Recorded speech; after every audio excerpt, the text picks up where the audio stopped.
안녕하세요. 얼마 전 남편과 갈라선 30대 여자입니다. 매일같이 남의 이야기를 듣기만 하다가 제 이야기를 하려고 하니 어떻게 시작해야 할지 이것도 쉬운 일이 아니네요. 세상엔 정말 쉬운 일이 하나도 없는 것 같아요. 옛말에 10길 물속은 알아도 1길 물속은 모른다더니 정말 그 말이 딱인 것 같습니다. 너희만 잘 살면 바랄 게 없다던 시부모님이셨어요. 그런데 지금 생각해보니 그 말조차 당신 체면치레 하시느라 했던 말이었나 봐요. 그런 줄도 모르고 그런 시부모님이 마인드가 멋져서 결혼을 결심한 제가 멍청이지요. 남편과 저는 술자리에서 만난 사이입니다. 이렇게 말하면 색안경을 끼고 보실까봐 걱정이 되긴 하는데 사실은 사실대로 말씀드릴게요. 저는 술은 못 마시는 편입니다. 제 친구들도 그걸 알아서 저랑 만날 때는 보통 맛집을 가거나 카페를 가는 식으로 일정을 짜지요. 하지만 남편을 처음 알게 된 그날은 피할 수 없는 술 약속이 잡혀 있었습니다. 제 친구 중 한 명이 그토록 가고 싶어 하던 대기업에 입사를 하게 되었거든요. 2년 동안 친구가 얼마나 마음고생을 했는지 제가 옆에서 똑똑히 지켜봤기에 제 마음이 다 찡하더라고요. 그렇게 저를 포함한 4명이 모처럼 기분 좀 내보자며 와인바에 가기로 했네요. 약속 당일 평소보다 수업이 좀 일찍 끝났습니다. 잠깐 서점이라도 들릴까 하다가 퇴근 시간대라 차가 막힐지도 모르겠다 싶어서 어디 다른 데 들리지 않고 바로 약속 장소인 와인바로 향했네요. 하지만 예상보다 차가 막히지 않아서 의도치 않게 제가 1등으로 도착했더라고요. 먼저 바에 들어가 핸드폰을 하면서 친구들을 기다리게 되었지요. 그런데 착각인진 모르겠지만 저쪽에서 누군가 자꾸 저를 힐끔힐끔 쳐다보는 듯한 기분이 들어서 꽤나 불편해지더군요. 결국 나가서 기다리는 게 나을까 생각하고 있는데 친구들이 하나둘씩 도착하기 시작했습니다. 4명이 모두 모인 이후로는 그 남자의 존재는 까맣게 잊고 즐거운 시간을 보냈지요. 그렇게 얼마간의 시간이 지나고 저를 포함한 모두가 어느 정도 기분 좋게 취한 상태로 다른 가게로 자리를 옮기게 되었습니다. 화장실을 다녀온 뒤 슬슬 짐을 챙기면서 자리를 일어나고 있는데 아까 그 남자가 성큼성큼 저희 테이블로 오더라고요. 그러더니 불쑥 자기 핸드폰을 내밀며 제 번호 좀 알려달라 했습니다. 솔직히 그런 경험은 처음이었기에 어떻게 거절해야 할지 모르겠더라고요. 하지만 친구들은 취해서 그런 건지 그냥 줘버리라며 자기들끼리 웃고 떠들고 난리가 났고 정신없는 통에 저도 충동적으로 약간 에라 모르겠다라는 생각과 함께 제 번호를 찍어줬습니다. 그때만 해도 적어도 저는 술자리에서 있을 법한 특별한 경험 정도로만 생각했지 별다른 의미를 부여하거나 그런 건 없었네요. 이후로 한동안 그런 일이 있었다는 사실조차 잊고 지낼 만큼 바쁜 하루하루를 보냈습니다. 저는 입시 전문학원에서 고등부 영어 강사로 일하고 있었고 그 무렵엔 얼마 남지 않은 수능 대비로 정신이 하나도 없었기 때문이지요. 그리고 어느덧 시간은 흘러 수능도 끝난 11월의 어느 날이었습니다. 결과가 어찌됐건 어쨌든 수능이 끝난 후 1, 2주 정도는 강사나 학생 모두에게 그나마 마음이 편한 시기거든요. 그동안 누적된 긴장이 풀리는 때랄까요? 모처럼 한가로운 기분을 만끽하던 그 무렵 남편으로부터 연락이 왔습니다.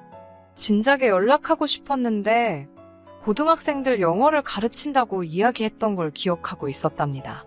그래서 나름대로 자기 딴에는 제가 덜 바쁠 때 연락하려고 수능이 끝나기만 기다렸다고 하더라고요.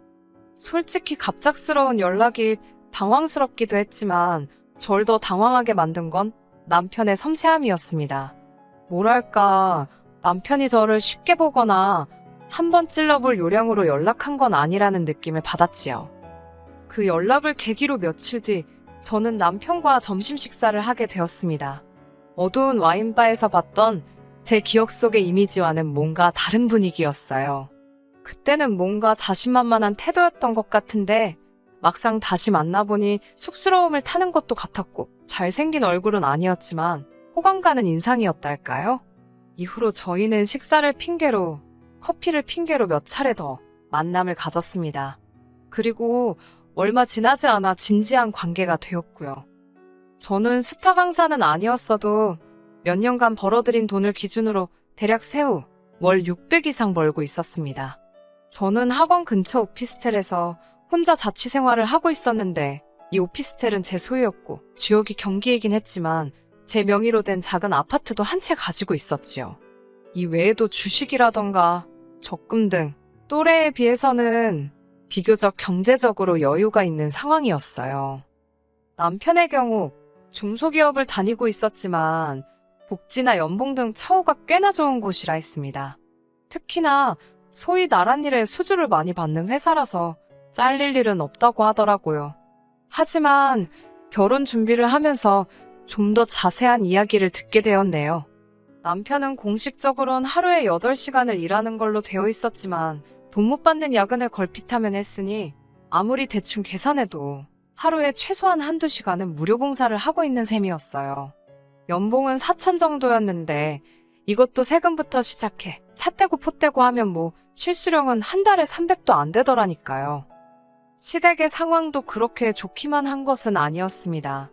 몇 년 전까지 동네에서 작은 가게를 운영하셨다는 시부모님께서는 이후로는 딱히 정해진 일을 하고 계시지는 않으셨고요. 그나마 당신들 소유의 아파트 한 채가 있었고 나라에서 나오는 연금으로 생활을 하고 계신 상황이었습니다. 남편이 매달 2, 30만 원의 용돈도 드리고 있었고요. 그러니까 두 분이 먹고 사시는데 크게 무리는 없으셨지만 결혼할 아들한테 한미천 해주실 여유는 없으신 그런 상황이었지요. 하지만 그럼에도 불구하고 제가 남편과 결혼을 결심한 건 남편의 성품과 시부모님의 약속이 있었기 때문이었습니다. 특히 시부모님의 약속이 컸는데요. 시부모님께선 당신들이 해줄 게 없는 만큼 저에게 바라는 것이 하나도 없다고 하셨습니다. 합가 같은 것도 신경 쓰지 말랍니다. 당신들이 오히려 불편해서 싫다고 그냥 남편하고 저 둘만 잘 살면 된다고 말씀해 주셨어요. 솔직히 주변에 결혼한 친구들을 만나면 다 시부모님이 힘들게 한다, 부담스럽다며 하소연하기가 일쑤던데 그에 비하면 저희 시부모님은 소위 게임분들 같았지요. 친구들도 제 이야기를 듣고는 진짜 그런 시부모님들이 존재하냐며 저더러 진짜 대박이라고 부러워했고요. 하지만 식을 올리고 3개월이나 지났을까 생각지도 못한 정말 어이없는 상황을 맞닥뜨렸습니다. 진짜 외동아들인 남편이랑 결혼할 때 이런 문제가 생길 거라곤 상상도 못했네요. 한 사람의 잘못이라고 콕 집어 말하기는 어렵지만 그래도 굳이 지목을 하자면 모든 문제의 원인은 어머님이셨습니다. 맏며느리셨던 시어머니께서는 남편의 외가친가 할 것 없이 모든 일을 통솔하려 드셨습니다. 어머님 본인이 그렇게 사시는 거야 솔직히 제가 상관할 바는 아니었지요. 문제는 당신이 지키지 못할 약속을 하시고는 그 책임을 저희한테 미루기 일쑤셨습니다. 어머님의 그런 성격을 알아차리게 된 건 저희의 출국날이었습니다. 사실 남편과 저는 결혼한 지 3개월이 될 때까지도 신혼여행을 떠나지 못하고 있었는데 거기엔 그럴 만한 사정이 있었지요. 조금 설명을 드리자면 회사를 다니는 남편과 달리 저는 수업을 하는 강사다 보니까 업무 일정이 학생들 학기를 기준으로 돌아갑니다. 게다가 양쪽 집안 어른들 모두 결혼식은 나를 받아서 하는 게 좋겠다 하셨기에 여러모로 결혼 날짜 정하는 것부터가 일이었어요. 덕분에 결혼식을 올리자마자 떠나는 다른 부부들과 달리 저희는 신혼여행을 바로 가지 못했고 그나마 다들 휴가를 떠나는 여름방학만 오길 기다리고 있었던 거예요. 아무튼 그날은 곧 비행기를 타러 가야 했기에 정신이 하나도 없었습니다. 그런 와중에 어머님께 전화가 걸려왔고요. 저는 당연히 저희 잘 다녀오라고 연락을 하신 줄 알았어요. 그런데 어머님께선 뜬금없이 저희 신혼집 비밀번호를 물어보셨습니다. 제가 집에 아무도 없을 텐데 그걸 왜 물어보시냐고 여쭤봤습니다. 그러자 어머님께선 숙부의 아들, 그러니까 저에겐 시동생이지요. 사실 도련님이나 서방님이라고 불러야 한다는데 지금 그 소리도 곱게 안 나와서 그냥 시동생이라고 할게요. 그 시동생이 서울에 며칠 볼 일이 있어서 올라온답니다. 그 소리를 듣곤 어머님께서 저희 집에서 지내면 된다고 하셨다는 거예요. 그러면서 그 사촌동생은 오후 2시쯤 서울역에 도착하니까 당신이 먼저 저희 신혼집에 오셔서 청소도 좀 해놓고 그러려고 한다시대요. 너무 황당했지만 혹시나 예의 없다고 느끼실까봐 최대한 정중하게 어머님, 그건 어려울 것 같다고 말씀드렸습니다. 아무리 사정이 그래도 주인 없는 집에 어머님이나 시동생이 오는 건 불편해서 싫다고요. 게다가 신혼집이라서 솔직히 이 정도 말씀드리면 아차 싶어서라도 이해하실 줄 알았거든요. 하지만 어머님께서는 아직 시동생이 회사도 안 다니고 돈도 많이 없을 텐데 너무 인색하게 굴지 말고 이번 한 번만 쓰게 해주랍니다. 어머님이 도통 물러나실 것 같지도 않고 도저히 안 되겠다 싶어서 남편에게 좀 받아보라고 전화기를 넘겼습니다. 어머님께서 뭐라고 말씀을 하시는지 남편은 말없이 듣고만 있으면서 네 거리기만 하는데 불길한 느낌이 들더라고요. 그리고 한 5분 정도 지났을까요? 남편이 전화를 저에게 다시 돌려주는데 도통 남편의 표정을 읽을 수가 없었습니다. 가타부타 말도 없고 답답해서 안 된다고 확실히 말씀드렸냐고 물었어요. 그러자 남편이 그냥 비밀번호 알려드렸다는 거예요. 제가 미쳤냐고, 제정신이냐고 소리를 질렀습니다. 그러자 남편이 그 시동생은 얌전한 애라면서 괜찮을 거랍니다. 시동생이 얌전하고 나발이고 그게 문제가 아니잖아요. 저는 웃기지도 않다고 한마디 내뱉었습니다. 그리고는 보란듯이 씩씩거리며 바로 현관 비밀번호를 바꿔버렸습니다. 남편이 어이없다는 듯 저를 쳐다보더니 뭐 하자는 거냐고, 뭘로 바꿨냐고 물어보더라고요. 바로 말해줄 것 같으면 내가 애시당초 바꿨겠냐고 쏴붙이곤 신혼여행 다녀와서 알려주겠다고 했어요. 어머님 헛걸음하시게 하기 싫으면 당신이 전화해서 오지 마시라고 하라고요. 남편은 서운하다면서도 딱히 방법이 없겠다 싶었는지 어머님께 전화를 걸더군요. 남편 핸드폰이 안 좋은 건지 어머님 목청이 좋으신 건지 어머님이 뭐라고 악을 쓰시는지 다 들렸습니다. 쌍욕은 아니었지만 저에 대해 괘씸해하셨지요. 그까짓 집이 달키라냐. 가족끼리 별것도 아닌 걸로 마음 상하게 왜 그러냐. 내가 잠만 잔다는데 네 숙부가 들으면 얼마나 서운해하겠냐. 무엇보다 당신 꼴이 얼마나 우스워지겠냐며. 결국 그 일로 남편은 남편대로 저는 저대로 마음이 상해서 비행기에 올라야만 했어요. 하지만 그게 끝이 아니었습니다. 공항에서 수속을 마치고 비행기에 탑승하려는데 오피스텔 건물 관리인 아저씨로부터 전화가 걸려왔어요. 평소에 관리인 아저씨께서 직접 전화를 하시는 일은 거의 없으니까 무슨 일이라도 생겼나 싶어 급하게 전화를 받았지요. 전화 내용은 어처구니가 없었습니다. 누가 저희 집 도어락을 열려고 여러 차례 시도하는 걸 아저씨가 붙잡으셨다는 거예요. 아무래도 이상한 여자 같다면서 자기가 이 집 주인 엄마라고 하더랍니다. 하지만 관리인 아저씨께선 저나 저희 친정어머니 얼굴을 잘 아시거든요. 도저히 안 되겠다 싶어서 경찰을 부르려다가 그래도 먼저 말을 해줘야 하나 싶어서 전화를 하셨다고요. 그런데 이런 맙소사, 전화기 너머로 저희 시어머니 목소리가 들리는 게 아니겠어요? 일단 전화를 바꿔달라고 하곤 어머님께 집으로 가시라고 지금 뭐 하시는 거냐고 한마디 해버렸어요. 그리고는 아저씨껜 죄송하다고 저희 어머님이라고 말씀드렸네요. 남편은 자기 어머니가 얼마나 쪽팔리셨겠냐며 그냥 그깟 비밀번호 좀 알려드리지 너무하답니다. 제가 남편에게 한마디만 더 하라고 그러면 신혼여행이고 뭐고 가만 안 있겠다고 엄포를 놨어요. 그러자 남편도 더는 별말 안 하고 짜증난다는 듯 한숨만 내쉬더라고요. 당연히 신혼여행지에 도착해서도 마음이 편치가 않았습니다. 어머님으로부터 온갖 짜증과 화가 가득 담긴 문자가 줄기차게 와댔거든요. 어떻게 며느리가 시애미오 얼굴에 똥칠을 할 수가 있냐? 왜 내가 내 아들 집에도 못 들어가고 이런 서름을 겪어야 하냐? 아니, 무슨 아들 집이래요? 제 집에 남편이 들여온 거라곤 식탁하고 침대밖에 없는데 말이지요. 솔직히 만약에 남편이라도 나서서 어떻게 분위기 좀 좋게 해보려고 노력하는 흉내라도 내줬다면요. 저도 어머님 문자 그냥 못 본 채 하고 기분 좀 풀어보려고 했을 겁니다. 그런데 남편까지 옆에서 툴툴거리니 내가 지금 이게 뭐 하는 건가 싶더라고요. 그러다 친정어머니께 전화가 왔고 답답한 전 이런저런 일이 있었다고 털어놓았습니다. 친정어머니께선 잠깐 동안 말이 없으셨어요. 그러더니 뭐 그런 경우가 다 있냐면서 저더러 대처를 잘했다고 하시더라고요. 하지만 남편하고는 너무 오래 그러지 말라면서 아마 저희 남편도 자기 어머니가 지나치셨다는 걸 알고는 있을 거라고, 그런데 괜히 자존심 세우느라 심통 부리는 걸 테니까 저더러 한번 봐주랍니다. 남자는 원래 단순하다면서요. 저희 어머니께서 항상 하시는 말씀이 미워하는 것도 힘이 드는 일이라면서 그 힘을 다른 곳에 쓰라고 하시거든요. 이번에도 뭐 비슷한 맥락이었지요. 저는 그래, 마음 넓은 내가 이해하자, 그렇게 마음을 먹고 남편에게 먼저 화해의 제스처를 취했습니다.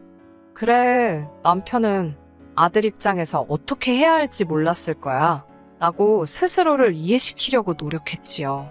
남편도 제가 그렇게 나와주기를 기다렸는지 못 이기는 척 말문을 열었습니다. 하지만 신혼여행 3일째가 되는 날이었어요. 어머님께서 문자를 해오셨는데 한숨이 저절로 나오더군요.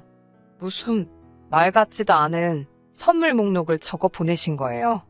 저희가 하와이에 있었는데 하와이에서는 명품이 저렴하다고 들으셨다면서 남편 외갓친과 할 것 없이 친척분들께 드릴 거니까 센스껏 명품으로 선물을 사오라는 거예요.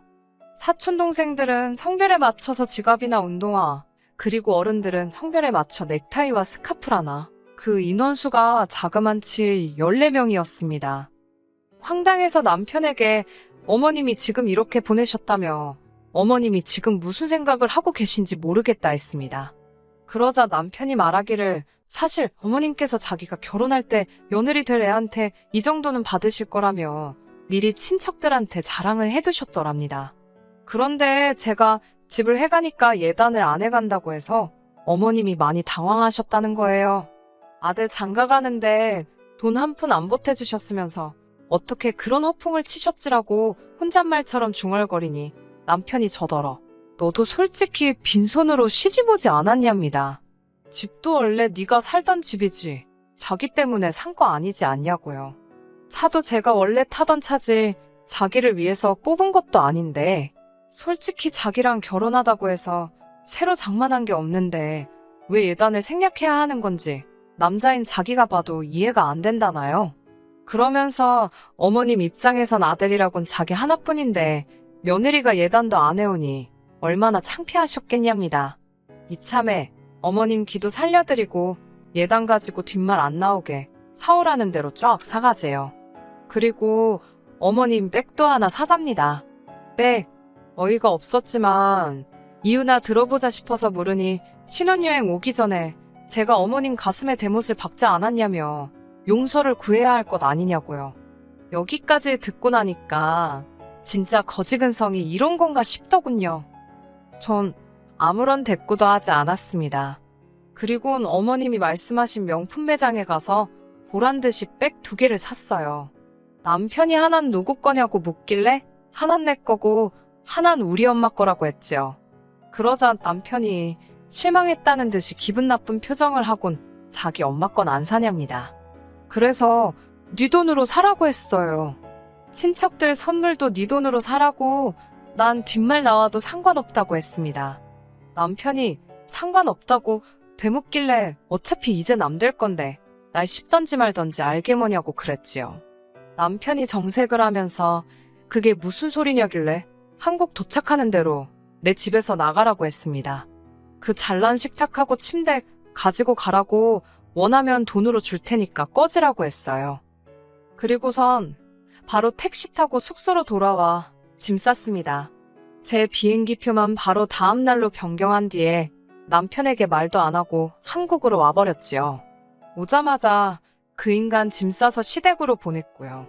퀵으로 보냈더니 1~2시간이나 지났을까 어머님께서 전화를 해오셨습니다. 아주 반가운 목소리로 받았더니 이건 뭐고 너는 왜 한국에 있냐입니다. 지금 이게 다 뭐 하자는 거냐고 아주 화를 내시더라고요. 보아하니 남편과 통화를 하셨던가 봐요. 저는 말 막 하지 마시라고 저 그 집 며느리 안 한다고 어머님이랑 저랑 완전히 남남이니까 말 그따위로 하실 거면 전화하지 마시라 했습니다. 이튿날 원래 날짜에 맞춰 귀국한 남편이 당연하다는 듯 오피스텔로 왔더라고요. 지 엄마를 닮았는지 비밀번호를 바꿨다고 분명히 말을 했는데도 틀린 번호를 삑삑삑 어지간히 눌러대더라고요. 제가 경찰 부르기 전에 꺼지라고 현관문에 대고 쏴붙였습니다. 남편은 진짜 왜 이러냐면서 자기가 미안하답니다. 자기는 제가 착하고 이해심도 많은 사람인 줄 알았다고, 연애 때 자기한테 돈도 잘 쓰고 그래서 자기 가족들한테도 잘해줄 줄 알았답니다. 한마디로 절 호구로 봤다는 거잖아요. 누굴 탓하겠어요. 다 제 업보지요. 뭐 그런 실랑이를 한 2주도 넘게 했던 것 같아요. 더 매정하게 하지 못한 건 솔직히 남편이 제 직장도 알고 제 친정도 알고 한마디로 저에 대해 다 알고 있잖아요. 염치가 없어서 그렇지 성품이 나쁜 사람은 아니었지만 그래도 사람이 눈 돌아가면 어찌 될 줄 모르고 행여 해코지라도 당하지 않을까 걱정이 되어서 나중엔 저도 괜히 눈물 콧물 짜며 절 놔달라고 했어요. 사람이 급하니까 연기를 다 하게 되더라니까요. 결국 다행히 남편이 마음 정리를 해서 저의 짧았던 4개월이라고 해야 하나, 무튼 결혼 생활은 막을 내렸습니다. 서류상 깨끗하면 뭐하나요. 친정 부모님은 그래도 법적으로 미혼이라고 기죽지 말라시는데 그건 제 양심에 찔려서 못할 것 같고, 어쨌든 이제 곧 수능이라서 당분간은 애들 공부에만 올인하려고요. 살다 보면 또 생각지도 못한 일들이 있을 거고 그땐 지금보다 더 현명한 선택을 내릴 수 있도록 조심하면서요. 끝까지 들어주셔서 감사합니다. 오늘의 사연은 여기까지입니다. 구독과 좋아요, 알람 설정 부탁드리고 더 좋은 사연으로 다시 찾아뵙겠습니다. 감사합니다.